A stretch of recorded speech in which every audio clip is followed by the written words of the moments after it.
울면서 때리면 상처받지 않는다. 울면서 때리면 상처받지 않는다라는 제목으로 하나님 말씀 증거하도록 하겠습니다. 우리 바울과 고린도 교회를 생각해 봐야 되는데 바울에게 있었던 고린도 교회는 자식 같은 교회입니다. 왜냐하면 자기가 낳았다라는 표현을 쓰잖아요. 자기가 개척한 교회이기 때문에 그렇습니다. 그런데 이 교회가 이게 좀 세속적인 교회고 또 좀 교만하고 좀 이렇습니다. 좀 배운 사람 많고 또 돈도 좀 많고 그러다 보니까 사소한 일 가지고 괜히 시비 거는 사람들이 참 많았어요. 그러니까 사도 바울이 문제가 되는 게 뭐냐면 간다 그러고 안 갔거든요. 하나님의 사역하느라고 바빠서 더 우선순위가 있기 때문에. 그랬더니 온다 했는데 안 왔다. 사실 그거 작은 문제 아닙니까? 온다 그랬는데 안 왔다. 근데 이걸 이제 누가 그러는 거예요. 우리 무시하는 거다. 또 딴 사람은 그런 거예요. 신의가 없다. 그다음 또 어떤 사람은 그런 거예요. 참 경솔한 사람이다. 또 하나 더 넘어가서 말을 뒤집는 사람이 진실한 종일까? 그죠? 이렇게 하는 거예요. 그리고 진심이 없는 사람이다. 가짜다. 사도 아니다. 그 나중에 사도 아니다가 돼 버렸어요. 그 침소봉대라 그러지 않습니까? 작은 것 가지고 계속해서 크게 만들어 버리는 거. 그런 게 이제 고린도 교회였다는 것입니다. 그래서 이 문제가 되는 사람들은 아마 징계를 줬는가 봐요. 그래서 문제를 만드는 사람, 일을 만드는 사람. 그래서 그들은 근심에 빠지고 또 징계한 사람들은 또 뭐 근심에 안 빠졌겠습니까? 그래서 교회가 이렇게 좀 혼돈이 왔을 때 이제 바울이 가겠다 그러면서 쓴 서신의 내용입니다. 2장의 내용이라는 거예요. 오늘 특히 보면 11절까지 첫 번째 파트고 두 번째 12절부터 또 마지막까지가 두 번째 파트인데 첫 파트에서는 이 고린도 전서가 달라요. 고린도 후서는 굉장히 사도 바울이 심정적인 걸 많이 보여주는데 눈물의 힘, 용서의 힘 이거 기르라는 거예요. 눈물의 힘, 용서의 힘 이거 길러야 된다. 그러니까 권력적인 방법으로 문제를 풀면 안 되고 사랑의 방법으로 풀어야 된다. 이건 우리에게도 굉장히 중요한 거죠. 어떤 사람이 지위가 올라가면 힘이 있잖아요. 권력으로 풀면 하나도 안 풀려요. 근데 사랑으로 풀어야 된다. 근데 사도 바울의 사랑은 눈물과 사랑이죠. 눈물과 사랑. 그러니까 핵심적인 내용을 보면 용서예요. 용서하라. 그러니까 눈물의 힘, 사랑의 힘. 이걸 굉장히 강조하고 있다는 것입니다. 1절을 제가 읽겠습니다. 내가 다시는 너에게 근심 중에 나아가지 아니하기로 스스로 결심하였노니. 이게 무슨 얘기냐면은 징계받은 사람이 있고 징계한 교회 뭐 이런 것 때문에 좀 마음이 좀 냉랭해져 있는 상태였어요. 더 이상 근심, 야단치러 가는 것이 아니다.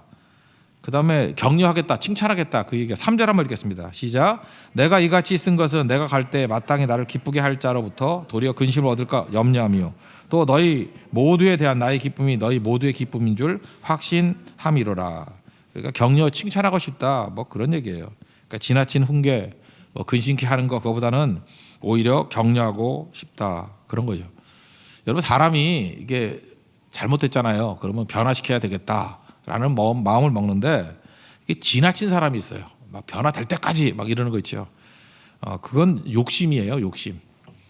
사실은 신앙적인 변화에 있어 중요한 게 기다림이거든요. 인내. 인내는 억지로 하는 게 아니고 이렇게 자양분을 공급해 주면서 변화될 때까지 바라보고 있는 거예요. 하나님이 우리 그렇게 바라보고 계시잖아요. 마찬가지로 우리도 너무 욕심 부리지 말고요. 저도 그래. 목사니까 담임 목사니까 뭐 성도들 빨리 변화되는 걸 원하겠죠.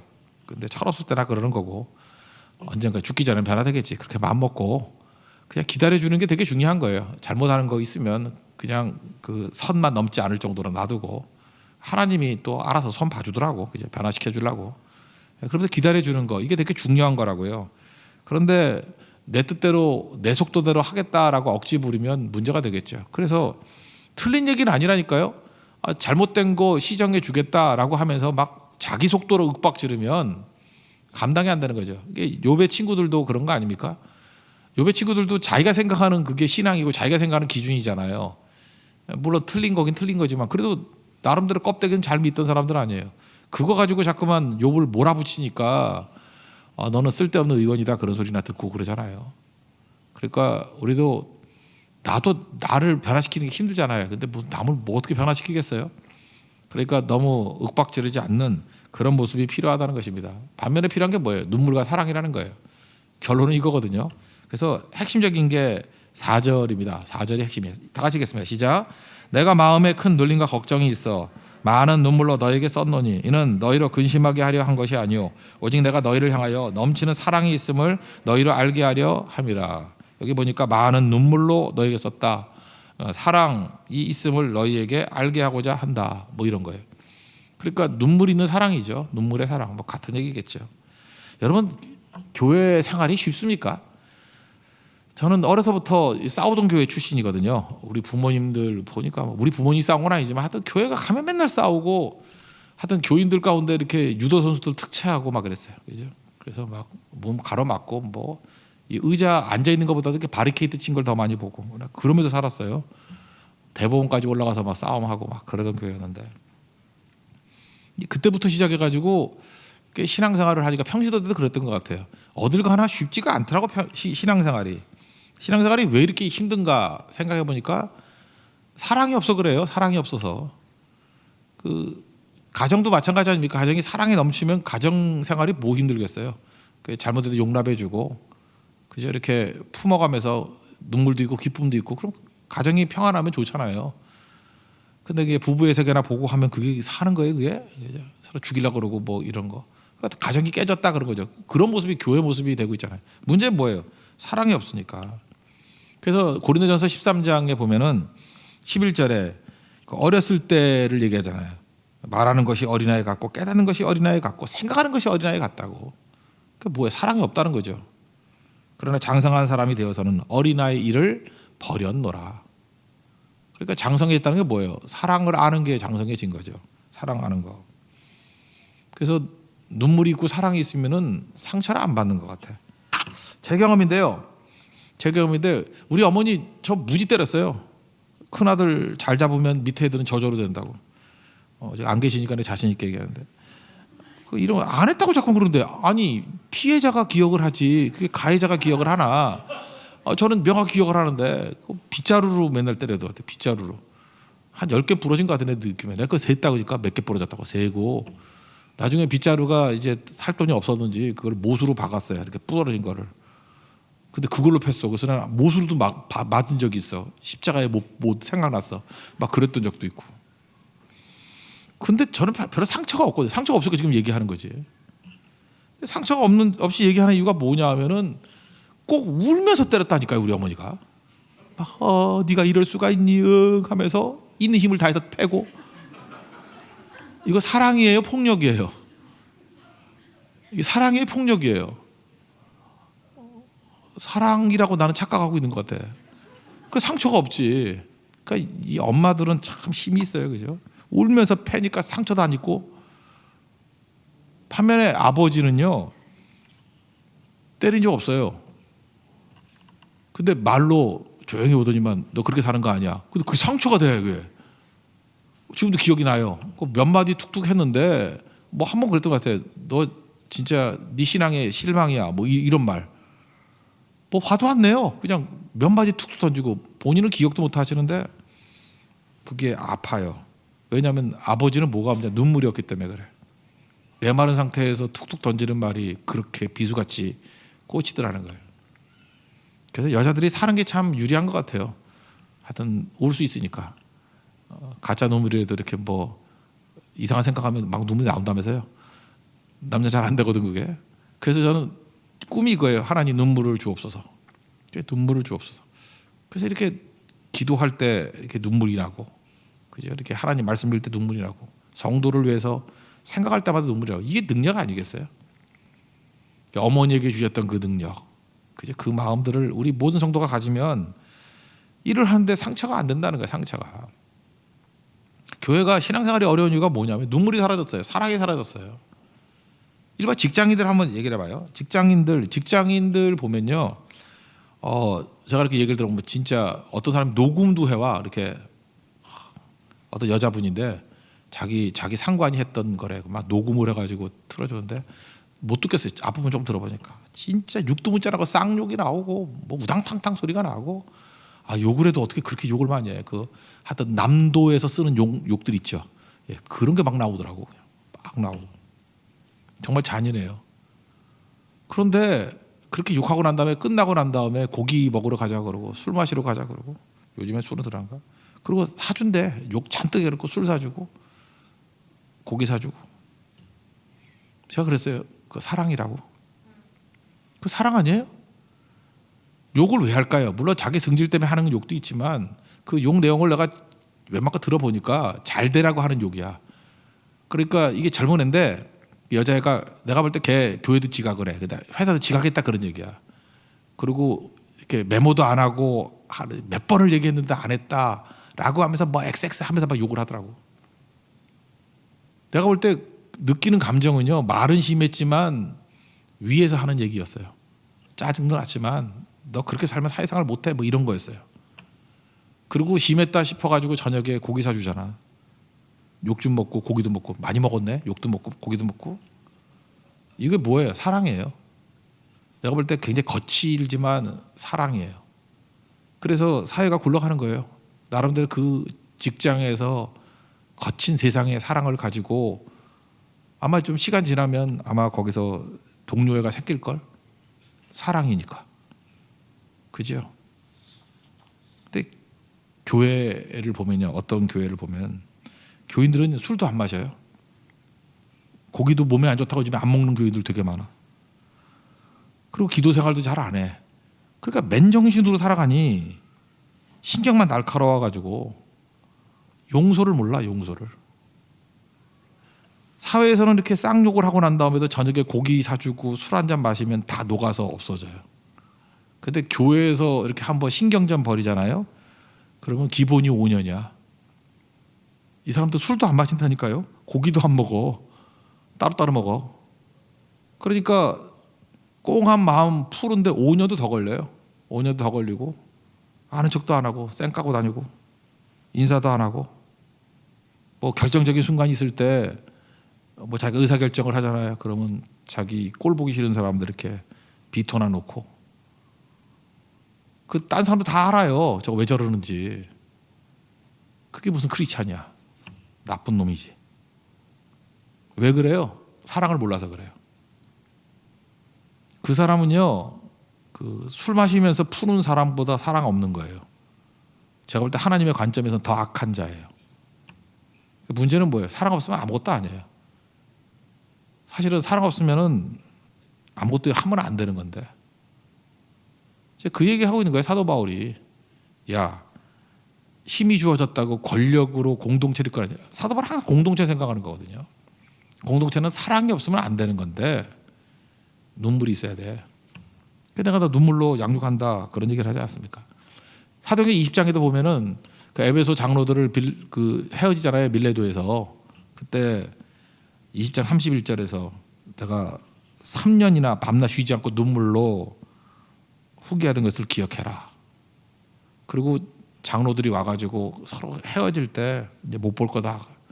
서로 부둥켜 안고 울어요. 그 뒷부분 읽어보세요. 그들은 사랑했어요. 그게 교회거든요.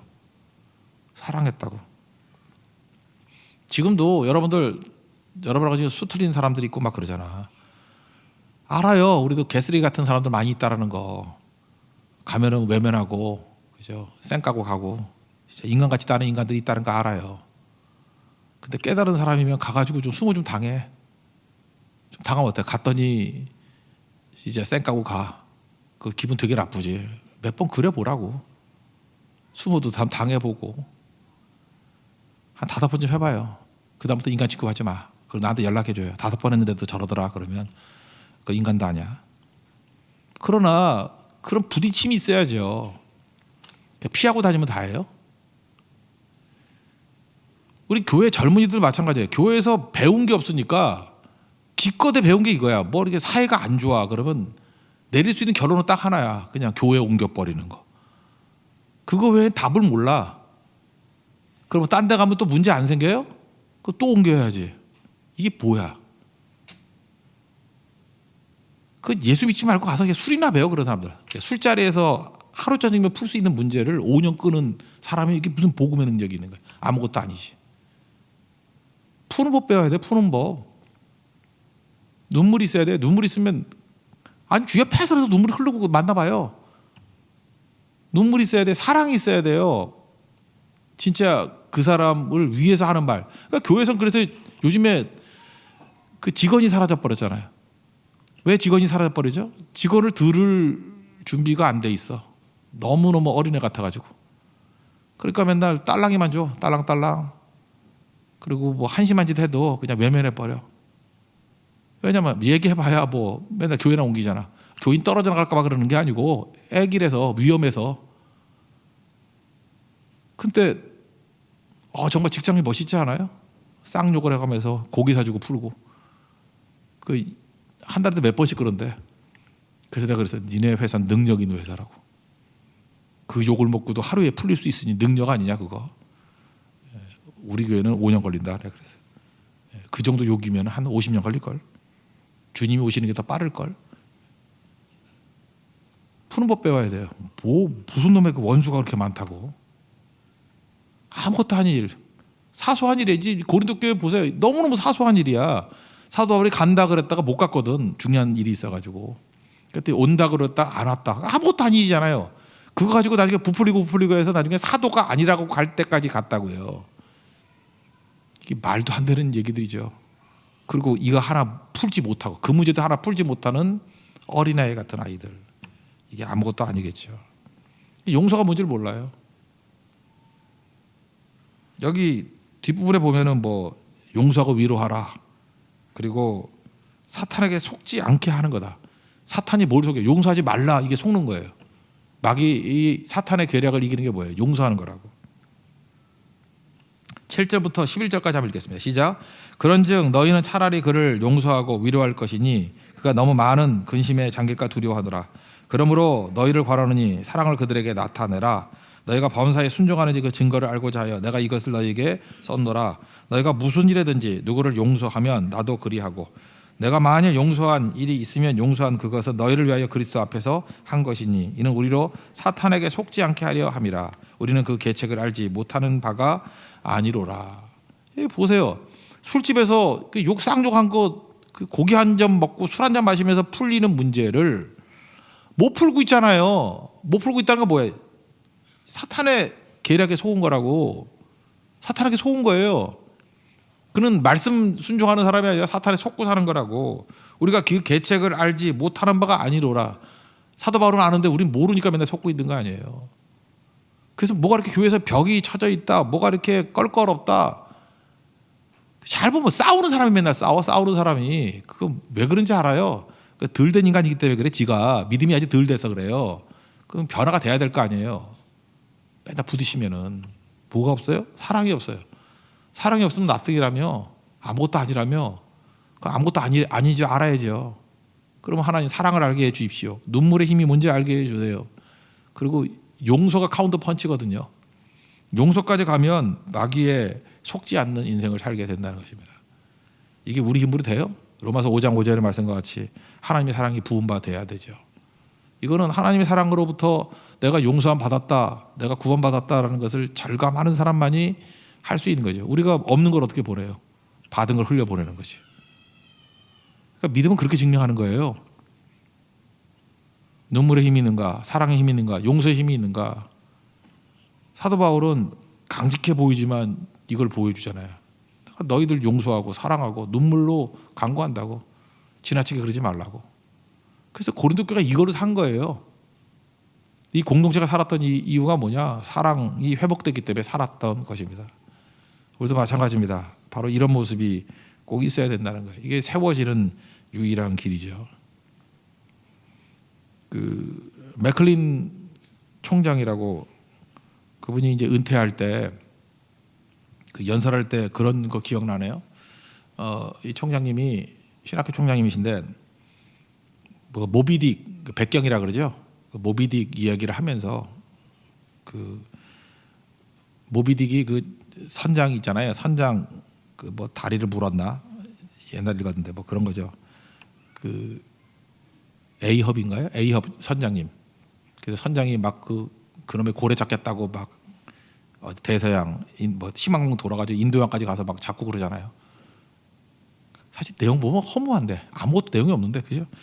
근데 그 밑에 있던 1등 항해사가 갑자기 유명해졌죠. 스타벅이라고. 스타벅이 맨날 커피 들고 다녀. 그래서 스타벅스가 된 거예요. 모르세요 그거? 그거 모비딕에서 나온 얘기잖아요. 스타벅스 1등 항해사. 근데 에이헙 선장이 오랜 기간 동안에 나중에 그게 배 침몰하고 그러거든요. 근데 그 마지막 순간에 그 스타벅 1등 항해사한테 그렇게 얘기해요. 내가 오랜 시간 동안 너랑 같이 지내봤는데 너에 대해서 한 가지 평가하겠다고. 너는 좋은 사람이라고. 너는 좋은 사람이라고. You are a good man. 뭐 딴 얘기 아니에요. 근데 그 남자들끼리 그 얘기를 하는데 감동이 팍 와. 선장이 스타벅한테 You are a good man. 너 참 좋은 사람이야. 그러면서 그 총장님 은퇴하는데 그 얘기를 하는 거예요. 그 교수들이. 총장님 한마디로 해서 맥클린 총장님 그 모비딕에 나오는 그 A협 선장의 고백을 나도 하고 싶습니다. 닥터 맥클린, You are a good man. 난 그 참 인상적이었어요. 그죠? 백경에서 이 모비딕에서 최고죠, 최고. 어떤 사람이 좋은 사람이에요. 그 내용을 잘 보면요, 눈물이 있어요. 그리고 덮어주는, 받아주는, 용납하는 따뜻한 사랑이 있어. 사람이 위인이 되려 그러면요, 어떤 형태든지 여자는 여자로서의 사랑이고 남자는 남자의 사랑이 또 있어요. 남자는 사랑이라는 말 직접적으로 잘 안 써. 그냥 You are a good man. 너 좋은 사람이야. 이게 사랑한다는 뜻이거든요. 너 진짜야. 거기에 감동이 있는 거라고요. 근데 우리 감동이 있어요? 우리 관계 속에서 감동이 없다라는 얘기는 눈물이 없는 거예요. 눈물도 힘이 있지만 그런 관계 속에 들어가면 눈물이 나요. A협 선장이 스타벅 1등 항해사한테 You are a good man 했을 때 스타벅이 울어요. 그 감동이 있거든.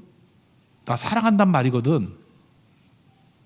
근데 우리는 가슴이 뜨겁지 않으니까 그 표현이 전달이 안 돼. 없는 걸 어떻게 줘요? 없는 거를. 그러니까 우리가 뭐가 없어요? 사랑이 없다고요. 사랑이. 바울이 이 문제투성이 고린도 교회, 이 경솔해 보이고 애기 같은 이 고린도 교회 이 권력으로 질서 잡고 그러지 않았어요. 눈물과 사랑, 그리고 하나님이 함께하는 증거로서 용서를 말하고 있어요. 마귀의 계략을 깰 수 있는 힘이 용서에 있다. 그래서 이게 풀리기 시작한 겁니다. 우리도 고린도 교회가 다를 게 뭐가 있습니까? 이 눈물의 힘, 사랑의 힘, 용서의 힘을 기르는 믿음의 종 되기를 축원합니다. 12절 이하의 두 번째 얘기는 순수한 말씀의 능력을 말하고 있어요. 순수한 말씀의 능력. 이제 거꾸로 17절 마지막 절을 한번 봅시다. 마지막 절 다 같이 읽겠습니다. 시작. 우리는 수많은 사람들처럼 하나님의 말씀을 혼잡하게 하지 아니하고 그 순전함으로 하나님께 받은 것 같이 하나님 앞에서 그리스도 안에서 말하노라. 그래서 말씀을 혼잡케 한다. 저는 이게 이제 키 단어인 것 같아요. 키워드 같은데 이 혼잡이라는 단어가 카펠로스예요. 카펠로스라는 단어에서 나온 건데 소매상이라는 뜻이에요. 소매상. 혼잡이 소매상. 여기도 지금 소매상 하시는 분들도 계시겠지만 소매상 그러면 무슨 느낌이 드냐면 원래 물건이 있죠. 그럼 그 물건에 뭘 갖다 붙여요? 자기 이익을 갖다 붙이고 또 잘 팔리기 위해서 어떻게 해요? 좀 이게 나쁜 표현인가? 속임수도 있겠죠. 속임수. 그죠? 사과 박스 그러면은 뭐 이렇게 위에는 좋은 거 밑에는 나쁜 거 이렇게. 그러면 안 되겠지만 그렇게 하겠죠. 여러분들도 얼굴 그러잖아요. 마스크 쓰다니까 눈만 하잖아. 화장. 그렇잖아. 여러분들 여기 밑에 안 하잖아. 화장 안 팔린대 요즘에. 밑에를 안 해가지고. 그렇잖아요. 여러분도 마찬가지. 그 사과 박스나 똑같은 거지. 보이는 데만 하잖아요. 딱. 마스크를 벗으라 할까요? 벗으면 아수라백작이 되겠죠. 여기 밑에가. 그죠? 그러니까 속임수도 있잖아요. 속임수도. 그리고 과장도 하겠죠. 아 이거 먹으면 뭐 만병통치 뭐 이런 거 있잖아. 사과 하나 먹으면 뭐 이렇게. 그러니까 소매상의 특징이 뭐예요? 이렇게 막 선동하고 과장하고 속임수 있고 이익 다 갖다 붙이고. 복음을 이렇게 만들었다는 거예요. 이름하여 소매상 복음. 순수한 복음에다가 자기 이익을 갖다 붙여요. 그리고 사람들이 동원만 된다 그러면 막 속임수도 갖다 붙이고 막 과장을 해. 막 과장을 해가지고 사람들이 듣기 좋은 메시지만 증거하고 아닌 거는 슬쩍슬쩍 빼버리고 그리고 선동하고. 이걸 혼잡이라 해요. 혼잡. 카펠로스. 그렇게 힘이 없는 거죠. 그 뒤에 뭐라고 나와요? 순전함으로 하나님께 받은 것 같이 하나님 앞에서 그리스도 앞에서 말한다. 그러니까 순수 복음을 말한다는 거죠. 하나님에 대한 복음, 십자가의 복음, 순수한 복음을 말한다. 난 요즘에 답답해 죽겠어요. 왜 교회가 세상을 배우려고 그래요? 세상이 교회에서 배우려고 그래야지. 자꾸 세상에서 배우려고 그래. 세상에서. 세상에 뭐 가치가 있다고. 그러니까 세상에 잠깐 배우려고 그러니까 소매상 복음이 되죠. 카펠로스, 가스펠. 변질되는 거죠.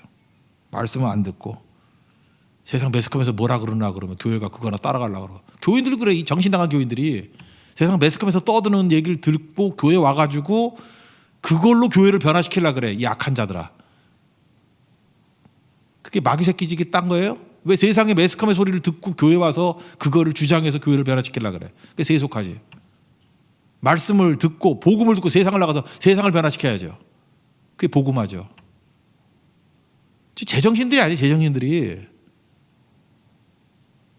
그걸 양식이라고 생각하고. 양식하니까 그냥 회나 처먹고 싶네. 세상이 답이면 세상으로 꺼지십시오. 세상이 답이면. 세상이 답 아니에요. 성경이 답이고 예수님이 답이고. 그 얘기를 하는 거예요. 이 고린도가 그랬다고요. 똑똑한 사람들, 소피스트들 많았거든. 소피스트가 뭐예요? 돈 받고 진리 팔아먹는 놈들 아니야. 그게 고린도에 많았다고. 소피스트들. 그러니까 얘네들은 특징이 뭐냐면 사람 귀에 솔깃하게만 하면 소매상 복음을 만들었다고. 자기들 소매상 진리를 만들었다고요. 그죠? 카펠로스. 그 소피스트 특징이 뭐냐면 뭐 잔뜩 갖다 붙이는 거야. 붙여가지고 귀에 솔깃한 거. 사도 바울이 제일 싫어했잖아요. 이거. 혼잡, 말씀 혼잡케 한다는 거. 이런 말 되게 많이 써요. 카페로스란 말이 뒤에 또 나와. 또 복음을 혼잡케 한다고. 지금도 혼잡케 하는 일들이 얼마나 많이 있습니까? 왜 세상에 배우려고 그래요? 세상으로 가버려야죠. 그러니까 순수한 하나님 말씀 붙들면 그게 강력한 힘이라는 거죠. 그런 관점에서 그 앞에 걸 읽어보자고요. 그러면 복음만 들고 있으면 어떤 일이 벌어지냐? 문제가 다 해결되지 않아도 그냥 계속 복음만 증거하면 일이 된다는 거예요. 우리는 내 여건이 다 마련되고 내가 준비가 다 돼야 된다 그러면 내가 증거하는 거지. 그 소피스트들이 하는 일이죠. 소매상 복음을 갖고 있는 사람이 하는 일이죠. 왜? 내가 갖다 붙여야 되니까. 복음만 갖고는 안 팔려. 이게 물건이 안 좋아가지고. 복음이 상품성이 없어. 그래서 내가 가지고 덕지덕지 갖다 붙여야 돼. 포장도 해야 되고 붙이기도 해야 되고. 그런데 복음이 워낙 강력한 힘이라고 믿는 사람은요, 내가 준비가 좀 덜 되고 부족하더라도 이건 뭐 내가 뭐 있나? 이건 이 자체가 너무 가치가 있어. 그래서 준비가 덜 되더라도 좀 여건이 나쁘더라도 그거의 가치를 믿고 가는 거예요. 너무 귀한 거니까. 복음 앞에 빛을 잃어버려 나머지는. 그래서 부족해도 간다. 뭐 그런 뜻이죠. 문은 열렸는데 뭐 환경은 좋지 않다. 그래도 간다. 뭐 읽어봅시다. 12절 13절 읽겠습니다. 시작. 내가 그리스도의 복음을 위하여 드로아의 이름에 주 안에서 문이 내게 열렸으되 내가 내 형제 디도를 만나지 못하므로 내 심령이 편하지 못하여 그들을 작별하고 마게도냐로 갔노라. 그러니까 디도를 만나야 되는데 못 만났다. 그래도 간다는 거죠. 바울이 편하지 못하다. 그래도 계속 한다는 거죠. 왜? 복음의 능력이 있기 때문에. 어떤 복음이요? 혼잡하지 않은 순수 복음의 능력이 있기 때문에. 그래서 우리는 그래 뭐 준비가 안 됐다, 뭐 아직 부족하다 이러는데 그 나를 믿기 때문에 그래요. 내가 준비가 돼야 되고 내가 더 갖다 붙일 수 있는 소매상 복음이 있어야 된다고 생각하는 사람들은 시간 끌라 그러는데 물론 준비는 해야 되겠죠. 그렇지만 복음 자체로서 순수 복음 자체가 너무 강력한 힘이 있기 때문에 내가 좀 부족하다 할지라도 할 수 있는 거예요. 한번 생각해 보세요. 우리는 복음을 믿죠. 그래서 선교를 떠날 때 우리 선교팀이 완비가 됐던가요? 뭐 그렇게 뭐 다 탁월한 사람들이 다 모였던가요? 허접한 사람들이 모이고 허접한 계획을 가지고 있더라도 그래도 갈 수 있는 힘이 어디에 있습니까? 복음의 능력이 있기 때문에 그래요. 복음의 능력. 또 하나는 뭐예요? 살아계신 성령께서 우리와 동행해 주신다는 걸 의지하기 때문에 믿고 가는 거죠. 그죠? 계속 준비하지 말자는 얘기가 아닌 거 아시죠? 아무리 준비를 해도 부족하잖아요. 그리고 여건이 다 맞나? 안 맞지. 그래도 복음이 너무 강력하기 때문에 복음 믿고 가는 거예요. 그리고 복음 들고 가는 자들과 동행하시는 성령 하나님을 믿고 가는 거라고. 그 사도 바울 그 얘기하는 거예요. 디도도 못 만나고 여건도 안 맞는데 그래도 계속한다. 이게 굉장히 중요한 표현이라고요. 그리고 또 한 가지는 그리스도 향기라고 나오는데 여기 핵심은 뭐냐면 누굴 따르느냐예요. 승리자를 따르면 승리하는 거고 패배자를 따르면 패배하는 거다. 뭘 하느냐가 중요한 게 아니에요. 예수님이 승리자시죠. 예수님 따라가면 승리합니다. 세상은요 지금 멋져 보여도 패배자입니다. 세상 따라가면 다 예언할게요. 패배합니다. 좀 심하게 할까요? 죽습니다. 망합니다. 왜요? 세상은 패배자이기 때문에. 그래서 우리는 예언할 수 있는 거예요. 너 그 길 가면 망해. 이거 뭐냐면 망할 놈 따라가니 망하지요. 실패자 따라가지 실패하는 거죠. 예수 그리스도만이 유일한 승리자 되십니다. 믿습니까? 예수님 따라가는 예수님. 그래서 뭐 향기다 그러는데 뭐 이건 뭐 그냥 기분 좋게 향기다라고 하는 것도 뭐 틀린 얘기는 아니겠네. 뭐 불교식으로 얘기하면 향산 종이에 향내가 난다. 그것도 맞죠. 예수님 따라가다 보면 뭐 예수님 냄새 나겠지. 근데 그거보다는 이런 거죠. 그 로마에서 전쟁을 벌이고 난 다음에 개선 장군이 와요. 이렇게 쭉 오면은 그 주피터 신전에서 그 걔네들 믿는 게 주피터잖아. 그죠? 주피터 신전에서 향을 막 피워요. 그러면은 퍼레이드를 할 때 승리자는 그 냄새가 막 나면 아 승리했구나 하는 냄새예요. 근데 뒤에 포로로 끌려가는 왕들 되게 이렇게 막 쇠로 묶어가지고 그 맨발로 끌고 오거든. 걔네들은 이제 주피터 신전에서 마지막에 그 나머지는 노예로 팔아버리고 그 왕들은 거기서 죽여버리거든. 그러니까 패배자가 끌려올 때 똑같은 냄새가 그들에게 뭐예요? 죽음의 냄새. 승리자에게는 승리의 냄새. 이제 그 얘기를 하는 거예요. 똑같은 일이 누구를 따르냐, 그게 똑같은 냄새가 나는데 승리자를 따른 자에게는 승리의 냄새가 되는 거고 패배자를 따른 자들에게는 똑같은 냄새가 패배의 냄새가 된다. 핵심은 뭐예요? 누굴 따를 것이냐? 승리자 따라야 된다는 거예요. 승리자 따른 사람들은 항상 마음 가운데 확신이 있다. 승리자 되는 비결이 뭐냐? 그게 17절이거든요.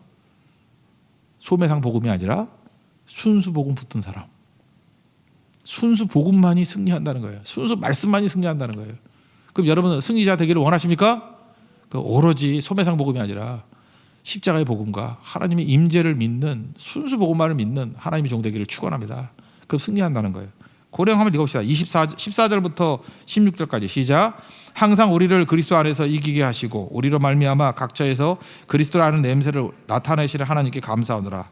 우리는 구원받는 자들에게나 망하는 자들에게나 하나님 앞에서 그리스도의 향기니 이 사람에게는 사망으로부터 사망에 이르는 냄새요 저 사람에게는 생명으로부터 생명에 이르는 냄새라. 누가 이 일을 감당하리요? 여기서 사망은 패배자, 여기다가 생명의 냄새는 승리자. 그러니까 누구를 따를 것인가 그거예요. 순수 복음 붙들고 예수님 따르는 거죠. 그럼 승리한다는 것입니다. 그런 최종 승리하는 하나님의 종 되기를 축원합니다. 네, 보다 잘해서 일어나겠습니다. 신사도행전 찬양하겠습니다.